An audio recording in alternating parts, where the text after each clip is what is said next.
Welcome. It is my pleasure to welcome you to another episode of The Faith Edge. My name is Minister Marisa, and I am the founder of The Faith Edge. The Faith Edge is a blog and media platform that is designed to connect everyone, community leaders, business leaders, clergy, civil servants, academics, you name it, anyone who's interested in pursuing the power and promises of God for their lives. And we focus on the intersection of faith and leadership. So it is my pleasure to be hosting today's session. Today, we're going to be talking about the heart of a servant leader. And our guest is Larry Alston. Larry is an elder in his church. He's a student of the scriptures, studying along the lines of leadership in the church, within the family structure, as well as the community dynamic. And Larry is also an accomplished professional. He has a background in accounting, being a graduate of LaSalle University, as well as Villanova. And he currently works as the director of customer financial operations at Pepco Holdings. Pepco Holdings is a subsidiary of Exelon Corporation and is one of the largest energy delivery companies in the Mid-Atlantic, serving electric and gas customers in Delaware, Maryland, DC, and New Jersey. So it's my pleasure to welcome Larry today to the Faith Edge. I want to start by just learning about you, your background, faith, family, fun. Why don't you just open up and tell us who you are? Sure. Larry Alston. Interesting that you say that, faith, family, and fun, because that's probably a big part of how I approach life. But Larry Alston, I'm married. I've been married for 20 years to Nadira Alston. She's my right and my left hand, if you will. We have two children. My son LJ is 18, Layla is 16. So we're right in the throes of late teen, young adult, all of those things and all that good stuff. I'm originally from Baltimore, Maryland. Currently reside in Delaware. Love it here. My wife is from Philadelphia. I'm from Baltimore, so we sort of landed right in between. My professional background is pretty interesting in that I graduated my undergrad at LaSalle, my master's degree at Villanova University. So really excited about that. Started out in a career in accounting. PricewaterhouseCoopers, one of the big four accounting firms. From there, went to healthcare accounting. Wasn't sure if I wanted to get pigeonholed into that particular industry, so I went back into public just to get more diverse experiences, and landed in the utility sector. I've been in the utility sector for about 17 years now. A director of customer financial operations for Pepco Holdings. Started out in accounting, did maybe 7 to 8 years there, then came over to the customer operations side of the organization as a people leader, which is one of the most, I would say, fulfilling things that you can do as a part of your career trajectory. But I've been in customer operations for about 10 years now, and I like it. It's a good blend of customer, a good blend of finance, accounting, and really that opportunity to stay involved with the human aspect of leadership, if you will. How many people are on or in your organization? Sure. So the entire organization is close to 200 individuals. I have six direct reports, and my team spans from Washington, D.C. All the way to New Jersey, and all points in between, which is fascinating in itself when you think about leadership and you think about culture, because when you think about the district in DC, relatively fast paced, a lot of energy, and then the territories in between, where life is a little bit more milder, if you will. So that shows up. That shows up in the people that we lead. And so you said that being a people leader is one of the most fulfilling aspects of your career trajectory. Can you just talk about that? What do you mean by that, and why? Yeah, I think so there's this intersection between faith and career that not many of us have as much of an appreciation for, right? So when you think about just not to go too deep, but when you think about Jesus and the disciples and how he led them to a place that they didn't necessarily want to go, they didn't necessarily understand, and they didn't necessarily have as much of an appreciation for the impact that they might have on other people, and sort of kind of what was inside of them, right? So from a leadership perspective, and our time here on earth, if you will, the responsibility to just nurture the seeds that God has planted all over the earth is just one of the most fulfilling things, in my opinion, that you can hope for. I like that phrase you used, nurture the seeds that God has planted all over the earth. For me, that gives me a very clear visual of an aspect of leadership, which is nurturing those that you are leading. And conversely, those that are choosing to follow. Right. And so as you framed it, it sounds like you've got this vision of leadership as ministry. Yeah. Is that a fair characterization? Can you kind of expand? Yeah. No, I think that is a fair characterization, right? Ministry is about relationship, right? And in many cases, leadership is about relationship. That's where it starts. It starts with the definition of that relationship between one individual and another. And the reason that it's important to kind of develop and nurture that relationship, because you really have to get a good understanding of what you're supposed to mean to that individual at that stage in their life, right? And that's why I liken leadership to ministry. If a certain person isn't at a certain stage in their life, and you start making deposits that are irrelevant, right, then your leadership or your ministry or your discipleship of that individual will be ineffective. Not because you're not depositing good seeds, but you're depositing the wrong seeds at the wrong time in the wrong place, right? So I liken leadership. It's not a one size fit all, just like ministry isn't a one size fit all. Oftentimes in discipling and in ministry, individuals are sharing their testimony, right? Sharing what their needs are, sharing their pain points, and you're asking God to give you the wisdom and the insight to just tap the right button to help them get to the next place. So with an organization of 200 people, and I know like that those are not all of your direct reports, but it sounds to me like you've got a very personalized approach to ministry when you talk about depositing into people's lives and sort of meeting them where they are and understanding what they need and the right timing.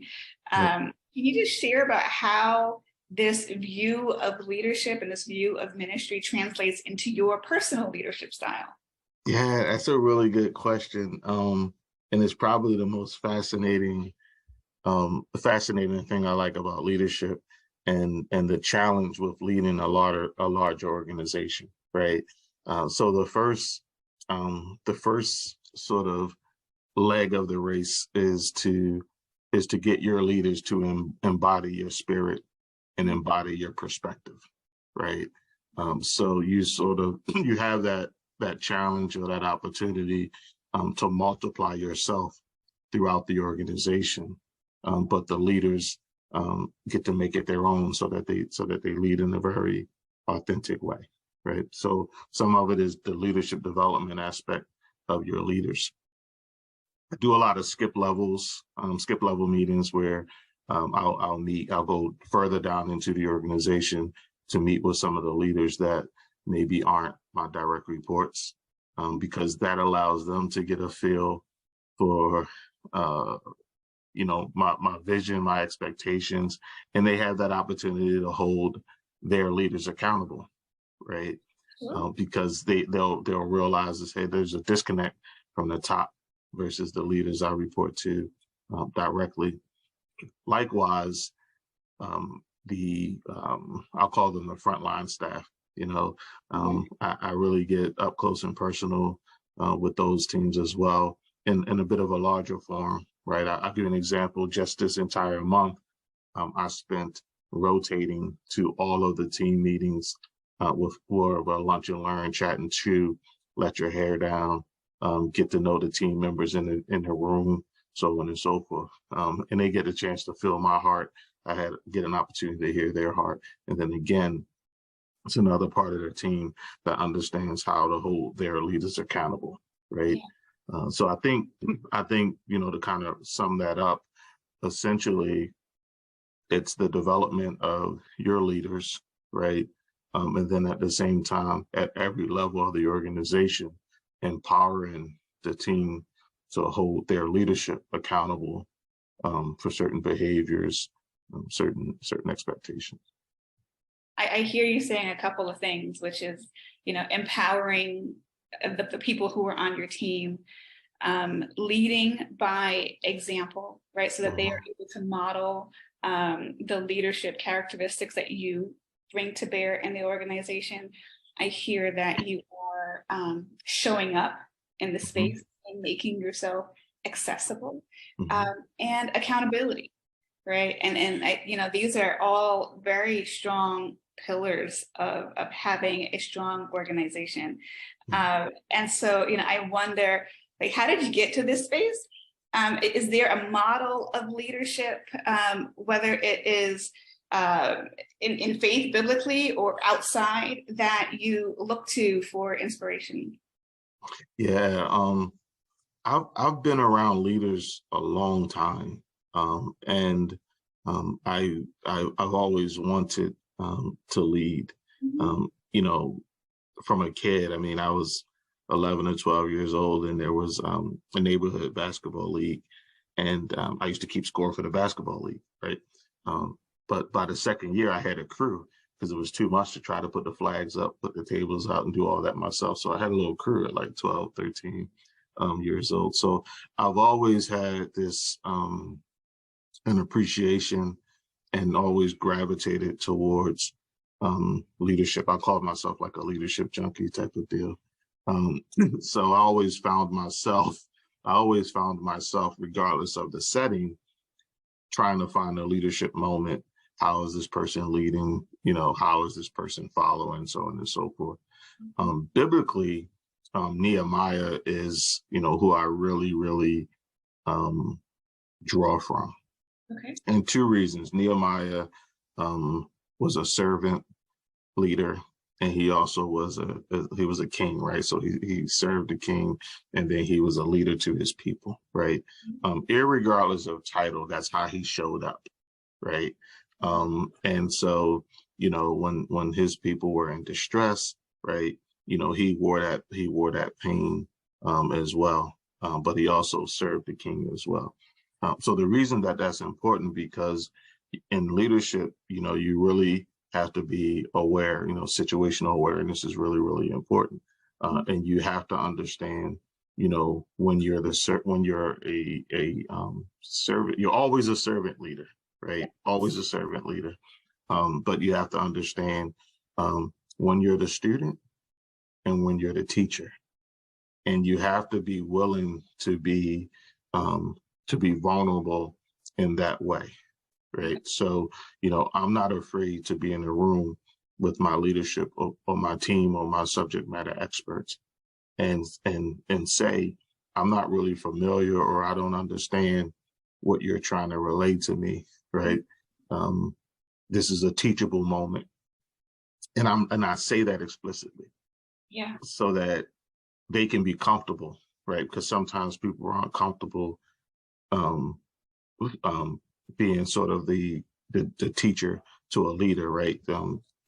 People have a very hierarchical perspective of leadership, where I have more of a matrix perspective of leadership. Anybody on the team is leading the room at any given time, right? So that we get to the right answer, right? So I'm not always the leader in the room, you know. I'm the neck that gets grabbed, but I'm not always the leader in the room, right? And I think that takes a little bit of a willingness to be vulnerable. So my style, like I said, I borrow from Nehemiah. Obviously, I have a variety of mentors along the way, people that I glean from. So. The way you describe it shows a bit of leadership maturity as well. When you talk about not always having to be the teacher in the room, right? Even though you are, hierarchically the director in the room, that you empower others to be leaders, right? Using their skill sets at various moments in time. And that's how you cultivate additional leaders as well, right? Right. Yeah, that's a part of the process of developing leaders, bringing them along, right? Making them comfortable in a space before it's time for them to be in the space, right? And then ultimately, your legacy as a leader, right? You want to do that. You want to leave a legacy. So if you feel like, you can have, a bunch of little Larrys running around, I'd bet on it. No, just kidding. But you want to just deposit certain perspectives, right? Certain values, and the future leaders that are coming behind you, which I am concerned about the leadership maybe 3 generations from now. Yeah. Well, let's talk about that. What concerns you about the next generation of leaders? Yeah, I think the next generation of leaders will be okay. Okay. The generation behind those leaders, will can be a bit more challenged, and in part because many of us, from a diversity perspective, we're first generation leaders at a senior level, right? So we're just trying to figure it out ourselves, which leaves less time for us to bring others along into a space that's a little bit unknown to us as well, right? So there is a way to mitigate that, and what it is we actually have to embody sort of our era and the next era at the same time, right? So we have to be the next generation and the right now generation at the same time.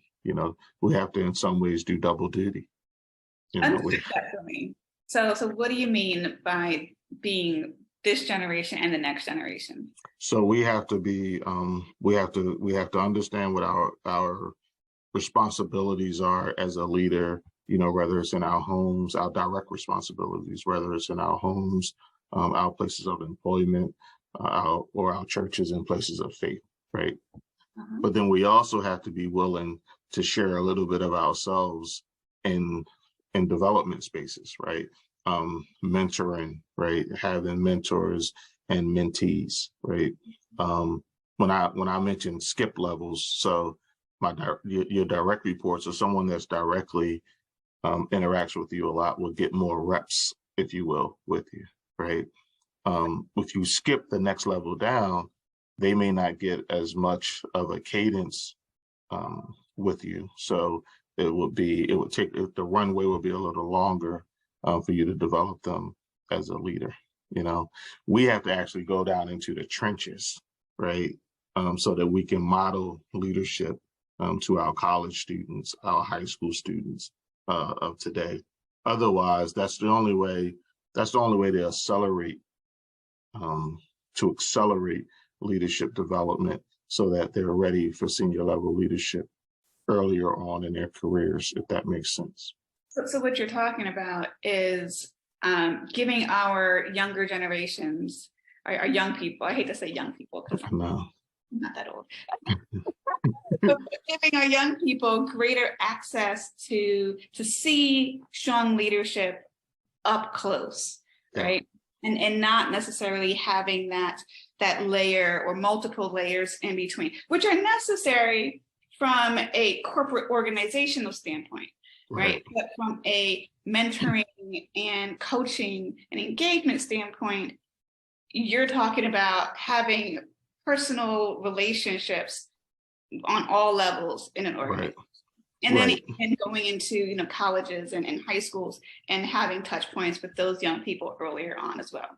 Exactly. It's sort of not letting leadership happen to them along the way, but pulling leadership forward into their lives earlier in their journey, so that they can identify with that and say, "Oh, I want to do that. Oh, I want to do that." I mean, I was when I was in high school, I was class president. I was vice president of student council. I was captain of the basketball team. So all of that leadership exposure just sort of spilled in everywhere, right?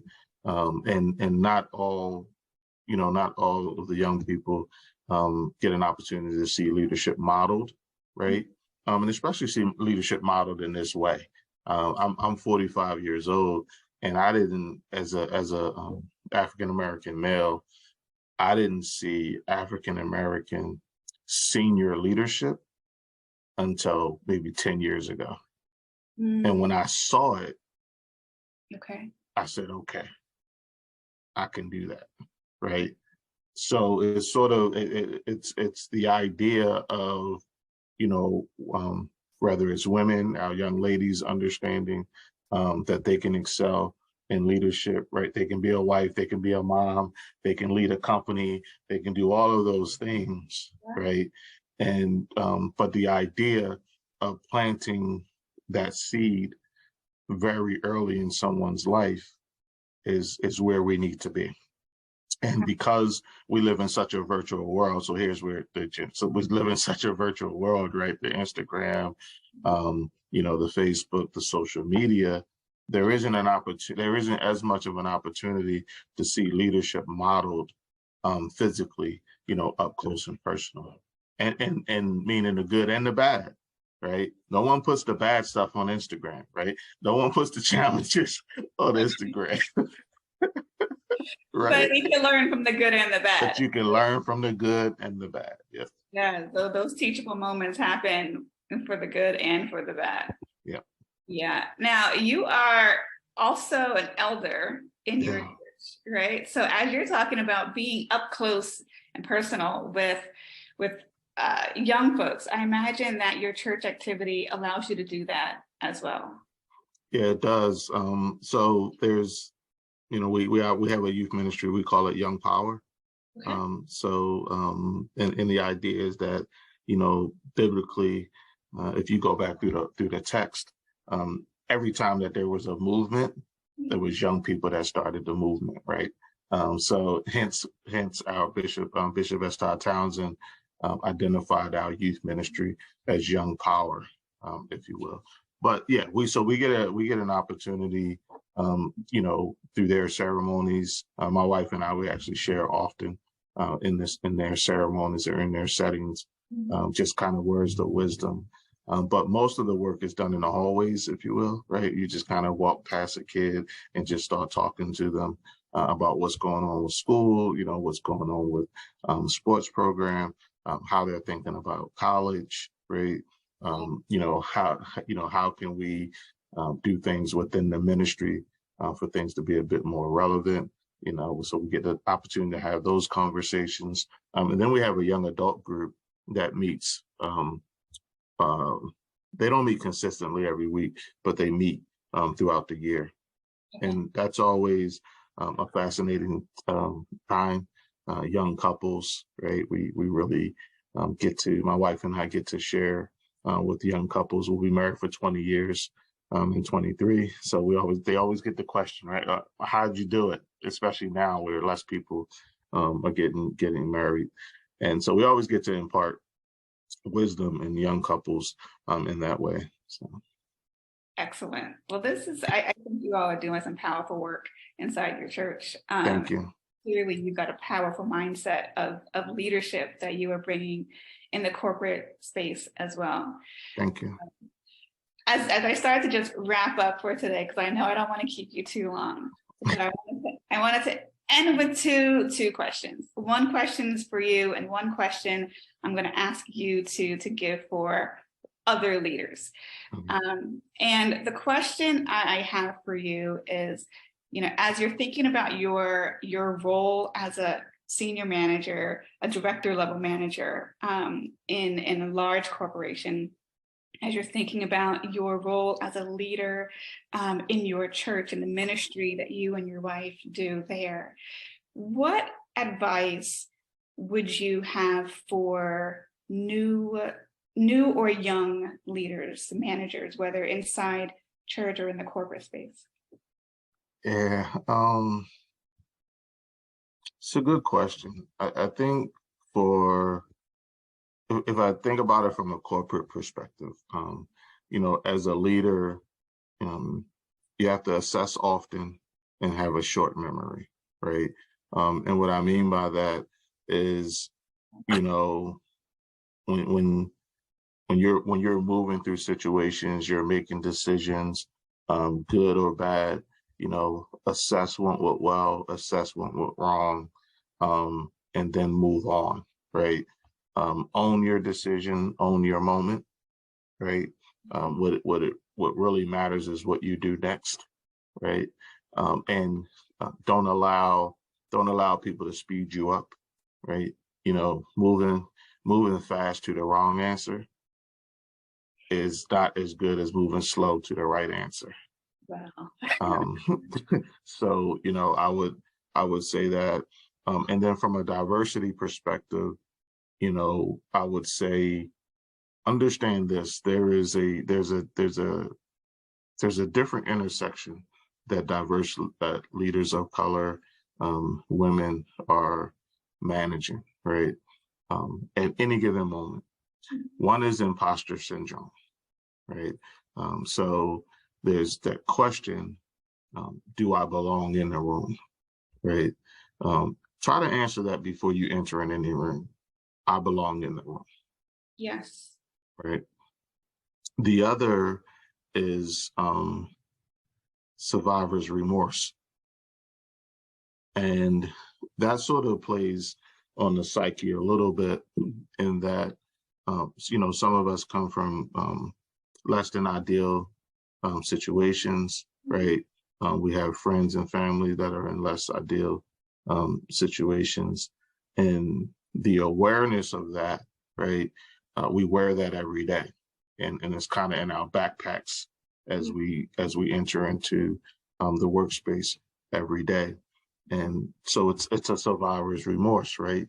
I had the same access, we were in the same classrooms, right? We were on the same streets, so on and so forth. But God saw it fit for this to be, my trajectory versus this other person's trajectory, right? A person, and a lot of times it's people that you love, so on and so forth. So that can emotionally weigh on you as a survivor. I call that survivor's remorse, right? So there is that intersection between imposter syndrome and survivor's remorse that can emotionally weigh down on us as leaders, right? So we have to understand that and be aware of that and choose not to serve those two perspectives. And I think that'll help move forward. On the faith side, you know, I think that it's time for leaders to show up, right? Leaders to be bold when it comes to their convictions, if you will. I think it's okay to have diverse perspectives, and mostly I think it's okay to have diverse perspectives because God doesn't give everyone the same revelation at the same time, Sure. Yes. right? So, I could, someone else could have a revelation about a world issue that God has revealed a very mature and a very different um, perspective to them that He has not revealed to me yet, right? So I think that when we talk about faith and community, we have to be willing to have open discussion, open dialogue, right? Most of our leaders and pillars of the faith are getting up there in age, so there's a generation's time to inject leadership, different perspective, diversity of thought, an emphasis on community, right? And quite frankly, a sense of accountability to the corporations, the government officials, the community activists that they haven't had previously, right? But I think we understand a little bit more. I think our pockets are a little bit deeper, and we need to start to understand the power in that. Well, Larry, you're dropping some major morsels here. Like I want to go back and keep talking some more, but I am gonna are gonna have to end this session. But you're talking about imposter syndrome, survivor's remorse, like speaking truth to power. Like this is a lot. Yeah, it's a lot to unpack. It is. It's a excuse me. It's a lot to unpack. And I know we're at time, but these are those conversations that we need to start to have, right? In some cases, we're just having the wrong conversations, right? So I'm going to wrap with one last question, and this is what I call my leader to leader question. What is one question that you would pose to another leader about how they can achieve greater impact in their sphere of influence? Yeah, I think the one question or challenge I would ask another leader to wrestle with is how vulnerable are you willing to be? How vulnerable are you willing to be? Yeah. How vulnerable are you willing to be? All right. I like it. I like it a lot. Well, thank you. Oh my goodness. This has been amazing. I have Thank you. Enjoyed this conversation, and I hope that you continue to have a lot of success in your career journey as a leader. Thank you. Thank you. And as someone who was obviously imparting a lot of wisdom in his approach to leadership, both inside the company and outside. Thank you for coming on today, Larry. No, thank you. Thank you for having me. Thank you and your team for the opportunity. I thoroughly enjoyed the discussion and the conversation, and prayerfully we can do it again. I accept. All right, that's all for now. I hope you all will join us again on our next session of The Faith Edge.